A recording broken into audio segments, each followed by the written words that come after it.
Cleopatra is one of the best known women in history, famed for her supposed beauty and intellect, and her love affairs with Julius Caesar and Mark Antony. She became Queen of Egypt following the death of her father Ptolemy XII in 51 BC, and is often portrayed by Hollywood as a glamorous femme fatale. So how much do you know about Cleopatra? Was she really a great beauty, and how did she become queen? Most of what we think we know about Cleopatra is merely the echo of Roman propaganda. As a woman, the ruler of a very rich country, Cleopatra's independence was anathema to Rome. What's more, she had seduced two of their leading generals, Caesar and Mark Antony, then joined Antony in a war against Rome.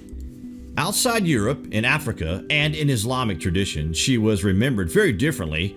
Arab writers refer to her as a scholar, and 400 years after her death, a cult statue of Cleopatra was being honored at Philae, a religious center that also attracted pilgrims from further south outside Egypt.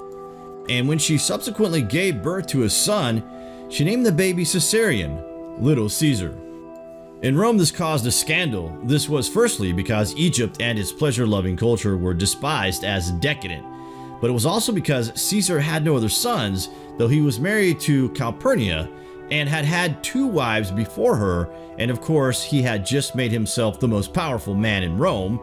Elite Romans were meant to share power, but Caesar seemed to want to be supreme, like a monarch. It was a doubly unbearable prospect. Caesarion, an Egyptian, just might grow up to claim to rule over Rome as Caesar's heir. Plutarch, the Greek biographer of Mark Antony, claimed it wasn't so much her looks that were so compelling, but her conversation and her intelligence. Cleopatra took control of the way she appeared, coming across differently according to political need. For example, at ceremonial events, she would appear dressed as the goddess Isis. It was common for Egyptian rulers to identify themselves with an established deity. On her coins minted in Egypt, meanwhile, she chose to be shown with her father's strong jawline to emphasize her inherited right to rule. Sculptors don't give us much of a clue to her looks either. There are 2 or 3 heads in the classical style, but also a number of full-length statues in Egyptian style, and her appearance in these is quite different. Caesar's assassination in 44 BC meant Cleopatra herself was in danger, so she left at once. With her little son Caesarion, she had been living in a palace of her own on the other side of the river Tiber from Caesar's household, though it is likely she hadn't taken up permanent residence there, but returned on regular visits from Egypt. Not surprisingly, Cleopatra had been much disliked in a city that had got rid of its kings, for she'd insisted on being addressed as queen. It can't have helped that to honor her, Caesar had placed a statue of Cleopatra covered in gold in the temple of Venus Genetrix, the goddess who brings forth life, who was held in high regard by his family.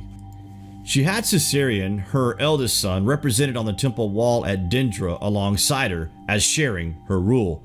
After her death, the Roman Emperor Augustus lured Caesarion back with promises of power, only to have him killed. He was aged 16 or 17, though some sources say he was as young as 14. Mark Antony was the father of Cleopatra's other children. They were taken to Rome and treated well in the household of Mark Antony's widow, Octavia, where they were educated.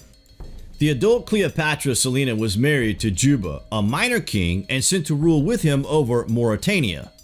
She gave birth to another Ptolemy, Cleopatra's only known grandchild. He died in adulthood by order of his cousin Caligula, so none of Cleopatra's descendants lived to inherit Egypt.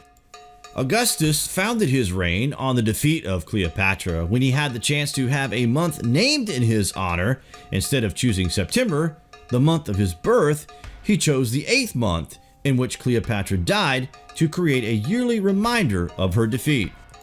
Augustus would have liked to lead Cleopatra as a captive through Rome, as other generals did with their prisoners in the formal triumphs that celebrated their victories, but she killed herself to prevent that.